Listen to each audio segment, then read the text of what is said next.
Hey, welcome back to Happy Little Note Trees. Just working on some color grade from some test footage. We're currently playing around with Technicolor emulation that I built. I'm also currently working on a film emulation based off of some of the logic that's going into this.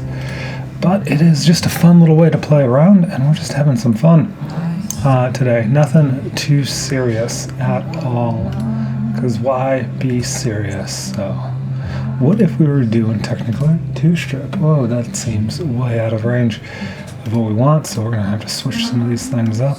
Definitely kind of play around with how...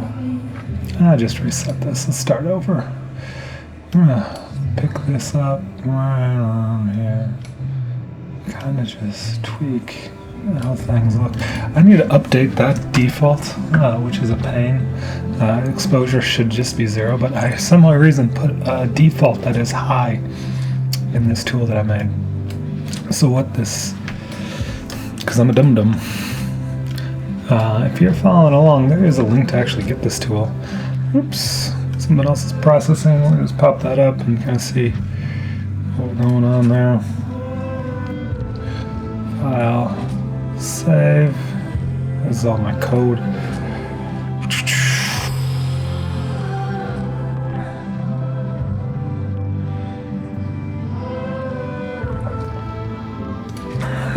Alright, so we're working with defining our dye. I like electric blue, true magenta, and then you used to be like, oh, so electric blue, true magenta, pure yellow, that doesn't work, but saffron yellow brings it right back. That warm black, and now we are just cooking with fire. A couple things we can do is kind of just tweak how that low end density looks and kind of functions.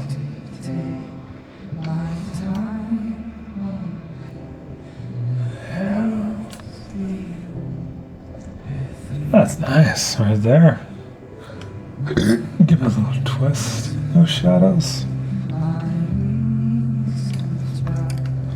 Alright, gotta go check on something right here that's cooking. Over here, we're gonna click, click, click, click, click, and tell it to keep doing its thing. Add file, save, continue, and then, yeah.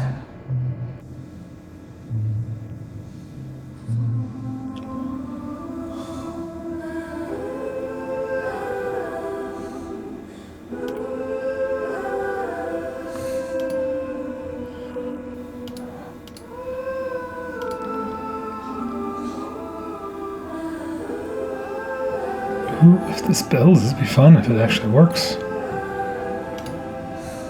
Alright, but we're working on this, which is, now we've kind of defined that. That is looking tasty right there. I don't mean that. I'm going to pull a little bit harder on those whites. Maybe set this down nice and easy. Yeah.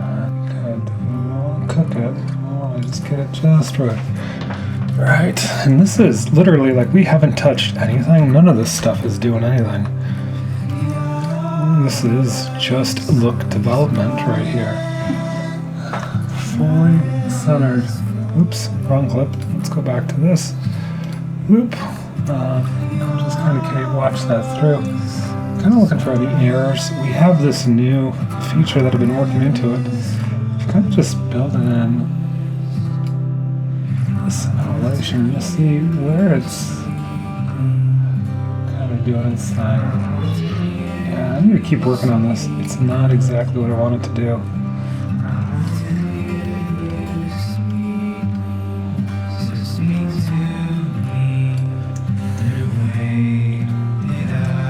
That is using just our Technicolor DRT.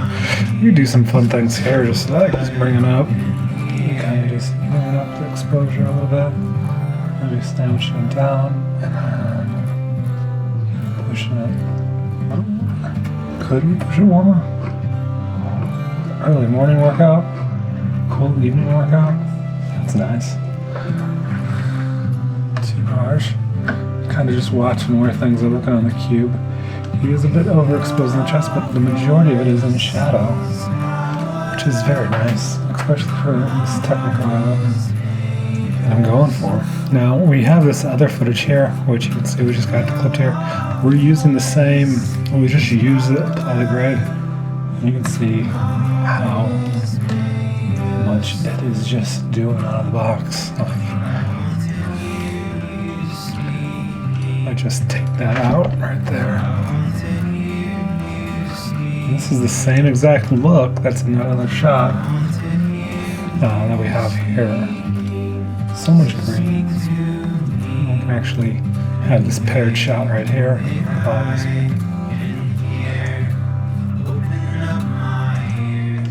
What we might want to do is look at this a little bit and kind of just maybe open it up a notch.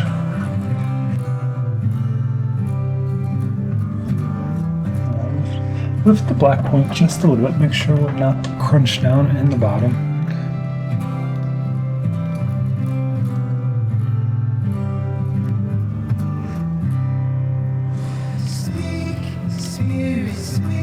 This is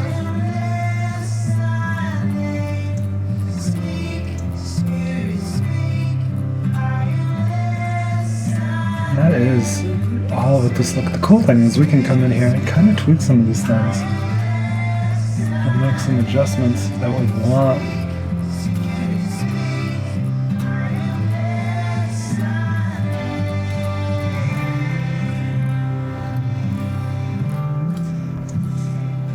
Yeah, it is always amazing to me when you do these film looks that the saturation sometimes is just so ridiculously low.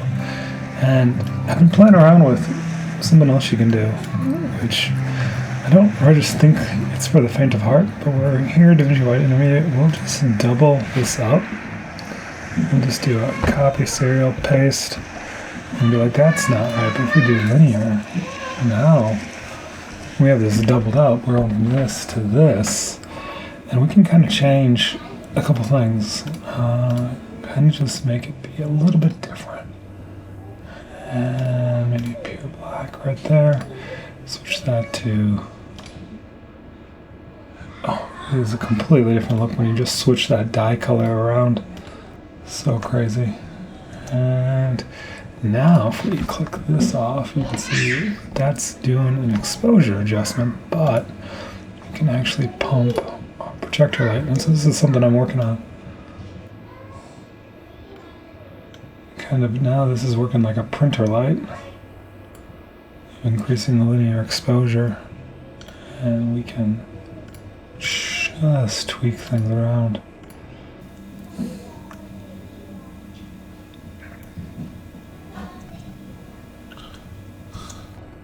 Like so. It's not looking too shabby, but we can also do that thing where we're there and we'll just click this. Just pull that back around to a little bit warmer. Don't want to cook it. You can see as the back of his neck is cooking a little bit.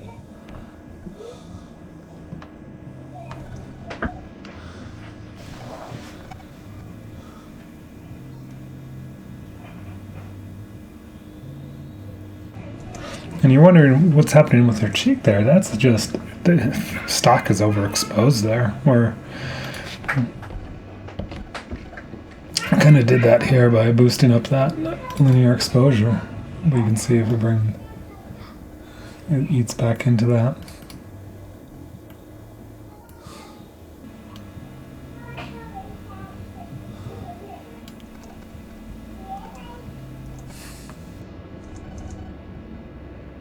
I don't know, just playing around. What do you think? This is a shot. Let's just see. Oh, that's out of order. This is a Sony. We'll just change that. We'll apply this gray. Oops. Nope. Don't use remote grays. Use the logo.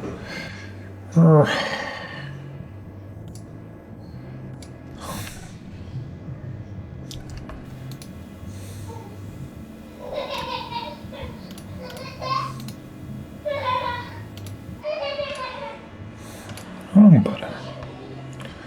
So we'll just go, let's play around with this and see what happens. I'll apply that grade here. And we're gonna have to update this because it's not Ari, it was Sony. S-Log 3. And now, let's just reset this back to basic. And we're just working with what we got going on. We're gonna drop that exposure back to 0, kind of see where we're at. And maybe tweak this a little bit more warmth. Probably gonna change up the dye. Probably go with my usual go-to. I made this tool, and we're just bring the green flash down a notch. It's very soft, and that means now we're gonna have to kind of work this high density a little bit.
So yeah, all right, that is an interesting find right there.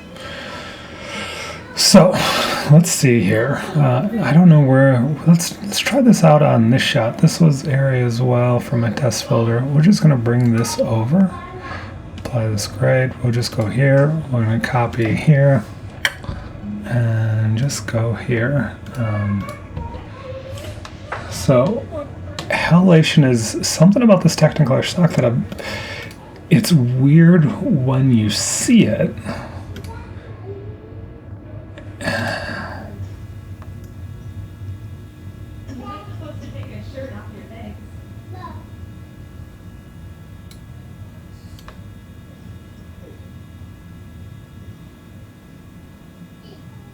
Yeah, that is interesting. I might just get rid of this.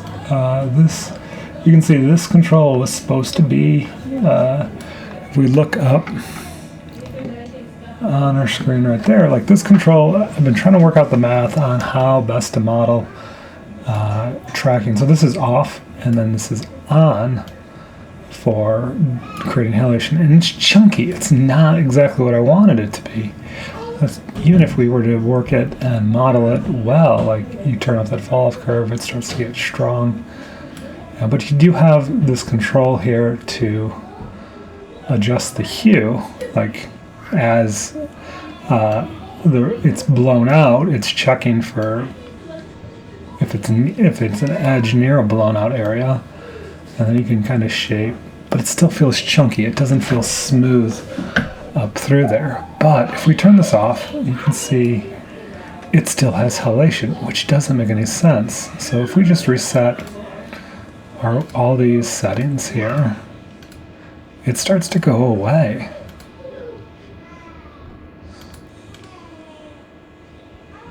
I'm gonna reset these guys here.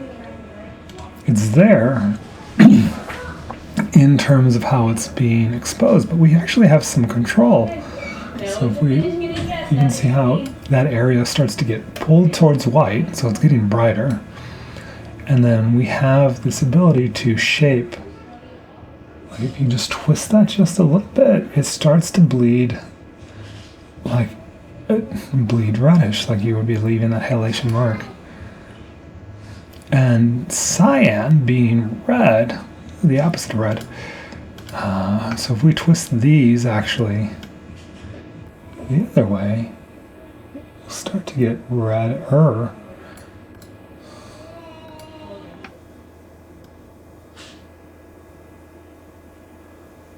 And that feels like natural bloomish.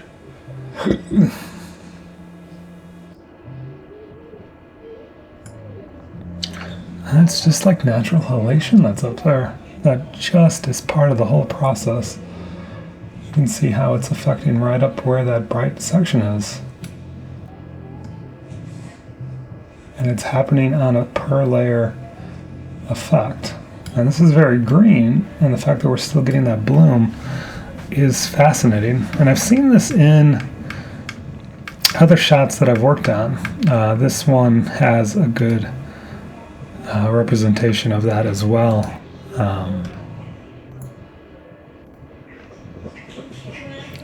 My music went away. I don't like that. Let's just bring that back up. Because that's boring. My wife's listening to music out there. This is supposed to be a playlist.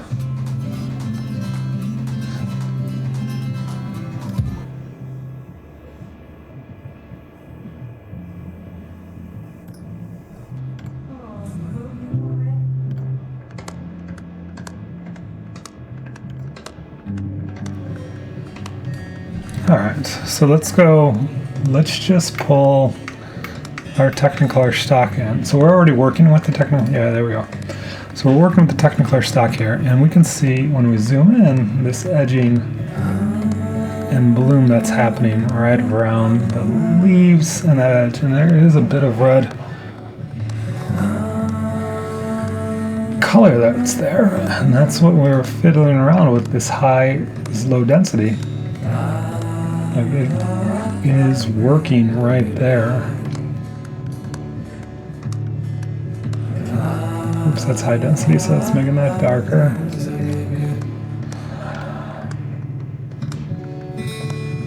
You can see it's affecting a lot of the image, and then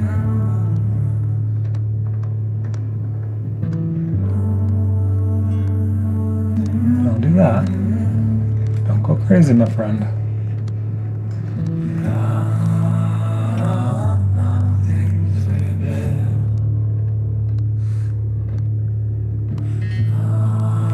How it's blooming right there, and it's turning red. That's halation right there. That's a natural effect of doing this film simulation. That as it pulls that cyan, we're getting that halation effect built in by shaping how our dye responds at different densities. And that is so fascinating. That at the edge of density, and that's where you would kind of expect that to be, this nice little ridged line where it doesn't know what it is, because it's just starting to get back to how it's exposed. That's cool. I like that. Like, if we reset this, it goes away. Like, this is back to, it's overexposed, it's blown out, it's faint there. You can see that it's faint there. If we just leave things as is, we can without even bringing the exposure down, all we were doing was affecting this control here. That as this white pulls up, you can see, there we go. There it's starting to bloom right that edge. Oops. So this control is really powerful for this effect that we have. Yeah, if you just pull that shift even harder, you can see it's just shifting it to red. And then if we go per dye, we can actually make it redder. Look at that. Look at that red bloom bleeding out. in a granular way. And yeah, it's noisy. We can actually fix that real quick with neat noise. This is, it's not that noisy, but you can just see it fix some of that. And that's that bloom that's happening. If we go back to high density, we can bring this down. You can see it's just fighting against it. But we kind of cranked on that low density section, so that as things are getting bright, you can see it's wanting to affect a lot. Tweak that threshold control so it's just where those bright spots are. And then also, if we bring this exposure back down to 0, you're going to see it's a lot more controlled to that edge of the window. That as we are cranking on this, it's affecting that edge and the very bright parts of her face. We can pull it harder to that red kind of look, and that's all just part of the shaping. That is fascinating. I really like that. And we can, whoa, look at that halation.